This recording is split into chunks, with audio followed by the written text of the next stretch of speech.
Nuk më duke i koha ma e mirë për me bo një komedi, për shkak të asaj çka përjetojsha. Artin nuk ndërpritet, do me thonë, edhe në kohën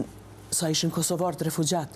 e ke pas shkollën, po e ke pas edhe artin. Kom pa ngjarje nga më të ndryshmet, nuk e di, në një farë forme e kom ndje që është një diçka që muj me kontribu,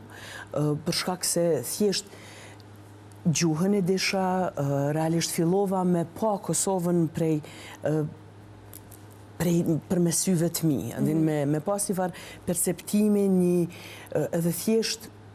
isha aty se më duhej me qenë, në një farë forme, qoftë me aranzhu storjen, qoftë me shku me përkthy, atëherë edhe me editu, do me thonë e kom pas edhe një lloj, nuk e di, edhe adrenalinën e kisha, po në të njëjtën kohë e mbajnë mend që në atë kohë i kom pas ndërprej shfaqjen, konkretisht të thonë, diçka tjetër është